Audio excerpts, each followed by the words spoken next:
تو یہ جو ملوث لوگ ہیں کہ جن کی فائرنگ کی وجہ سے 2 افراد بدخشاں میں مارے گئے، تو ان کو طالبان کی جو اسلامی کورٹ ہے، جو اسلامی عدالت ہے، اس میں پیش کیا جائے گا، اور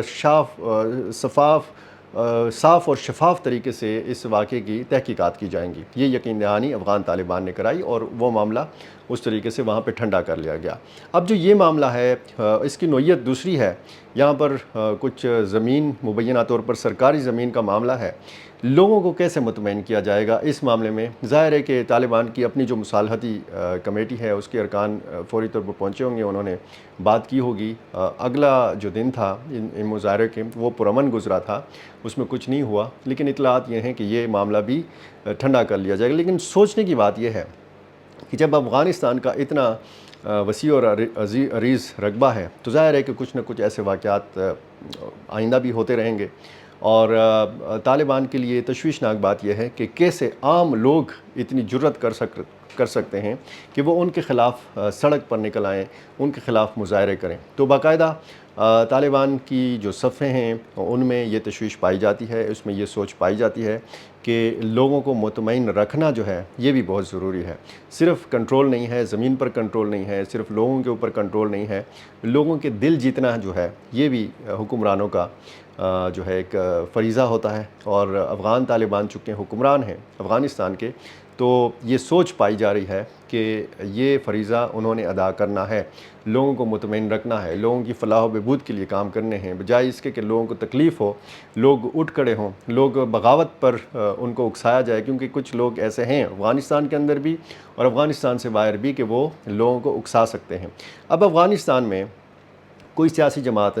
جو ہے اس طریقے سے فعال نہیں ہے۔ افغانستان کے عوام کے پاس اس وقت کوئی متبادل نہیں ہے، عالمی برادری کے پاس کوئی متبادل نہیں ہے کہ اگر افغان طالبان حکومت میں نہ رہیں تو پھر حکومت میں کون آئے گا،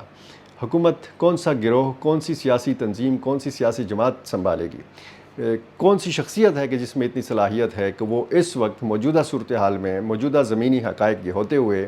افغانستان میں آئے اور وہ پورے افغانستان پر قابض ہو جائے۔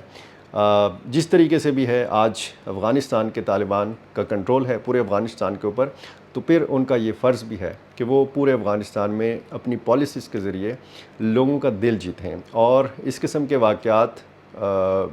کی جو تکرار ہے یہ نہ ہونے دیں۔ اگر کوئی مسائل بھی ہیں تو فوری طور پر ان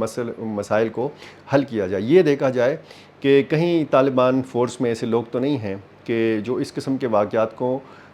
طاقت کے زور سے روکنا چاہتے ہیں، فوری طور پر سیدھی فائر کر دیتے ہیں، یا یہ بھی تحقیق ہونی چاہیے کہ طالبان کو بدنام کرنے کے لیے تو کوئی سرگرم نہیں ہے۔ ایسے واقعات میں پھر شرپسند عناصر بھی گھس جاتے ہیں، تو پھر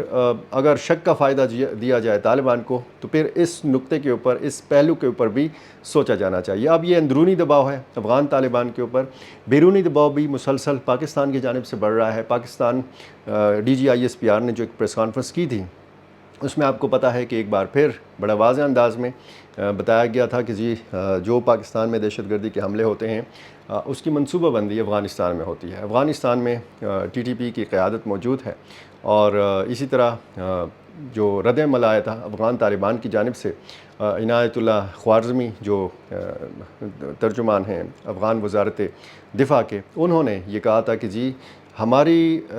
جو افغانستان کے اندر جو کارروائیاں ہوتی ہیں داعش کی جانب سے، اس کے لیے پاکستان کی سرزمین ہمارے خلاف استعمال ہو رہی ہے۔ یہ ایک جوابی رد عمل تھا۔ اب یہ بیانات، بلیم گیم، اس کا فائدہ کوئی نہیں ہو رہا، اس کا نقصان ہی ہو رہا ہے۔ دونوں ملکوں کے بیچ میں خلیج بڑھ رہی ہے، کابل اور اسلام آباد کے فاصلے جو ہیں یہ بڑھ رہے ہیں، تو یہ فاصلے مٹھانے کے لیے ضروری ہے کہ دونوں ملک ایک دوسرے کو سنیں،